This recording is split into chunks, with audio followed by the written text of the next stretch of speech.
இன்றே டவுன்லோட் செய்து உங்கள் ஃபேவரட் ஷோக்களை என்ஜாய் பண்ணுங்க. ஏய், துப்பாக்கி கீழே போட்டு.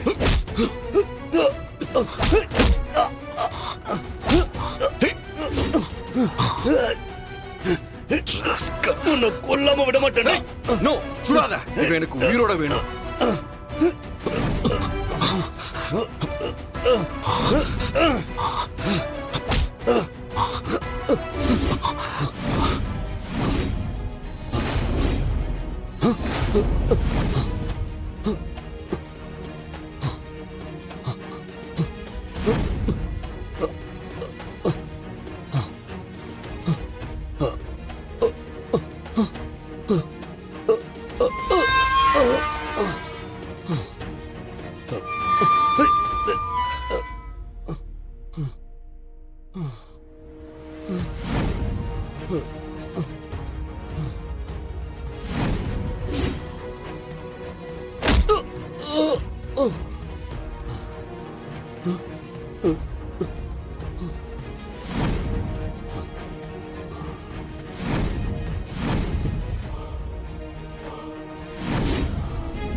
ராஸ்கல், கொஞ்ச நேரத்துல பிபி ஏத்திட்டா.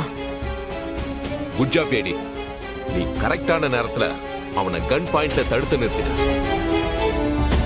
ஒருவேளை அவன் மட்டும் தப்பிச்சிருந்தானா அவ்வளவுதான். நாம இத்தனை நாள் பட்ட கஷ்டம்லாம் வீணா போயிருக்கும். இல்ல சார், அவன் தப்பிக்கிறதுக்காக கன் எடுத்து மிரட்டின மாதிரி எனக்கு தெரியல. வேற ஏதோ மைண்ட்ல வச்சுட்டு தான் தப்பிக்க பாக்குற மாதிரி சீன் கிரியேட் பண்ணிருக்கான்னு தோணுது. என்ன சொல்ல வர நீ?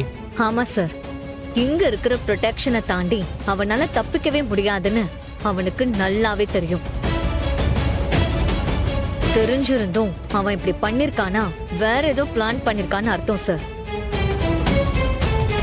அதுவும் இல்லாம இவ்ளோ நாள் இல்லாம இப்ப ஏன் திடீர்னு தப்பிக்கிறதுக்கு ட்ரை பண்ணணும்? அப்புறம் எதுக்காக இப்படி பண்ணிருப்பான்னு சொல்ல வர? ஏங்க சரியா இருந்தா இப்ப வரப்போற கபிலனுக்கு ஏதோ ஹிண்ட் குடுக்கறதுக்காக தான் இப்படி பண்ணிருப்பான்னு தோணுது.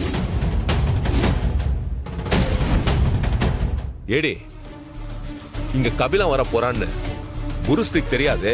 கரெக்ட் சார், இவ்ளோ நாள் தெரியாம இருந்ததாலதான் எதுவும் பண்ணாம இருந்திருக்கான். அப்போ கொஞ்ச நேரத்துக்கு முன்னாடி கபிலன் இங்க வர போறான்னு அவனுக்கு தெரிஞ்சிருக்கு. அப்ப கபிலன் வந்தா ரெண்டு பேரும் எதுவும் உளையிடக்கூடாதுன்னு தெளிவா இருப்பானுங்க. அதுதான் ப்ரூஸ்லியோட பிளானா இருக்கணும். சரி, என்ன நடந்தாலும் இன்னைக்கு எப்படியாவது இவங்க ரெண்டு பேர் மூலமா நமக்கு க்ளூ கிடைச்சே ஆகணும். இல்லனா ரொம்ப கஷ்டமாயிடும். அதுக்கு என்கிட்ட ஒரு ஐடியா இருக்கு சார். ஏடி, சொல்லு, என்ன ஐடியா? ரெண்டு பேரையும் தனித்தனியா இன்வெஸ்டிகேஷன் பண்ண வேண்டாம். அவங்கள ஒரே இடத்துல தனியா உட்கார வைக்கலாம். எப்படியும் ரொம்ப நேரம் ரெண்டு பேராலையும் தெரியாத மாதிரி நடிக்க முடியாது. ஒரு கட்டத்துல அவங்க பாடி லாங்குவேஜை நமக்கு காட்டி கொடுத்துரும். நாம அவங்கள கவனிச்சுட்டே இருந்தா கண்டிப்பா ஏதாவது க்ளூ கிடைக்கும். சூப்பர் ஐடி, இதுதான் சரியான ஐடியா. ஓகே ஐடி, அப்படியே பண்ணிடலாம்.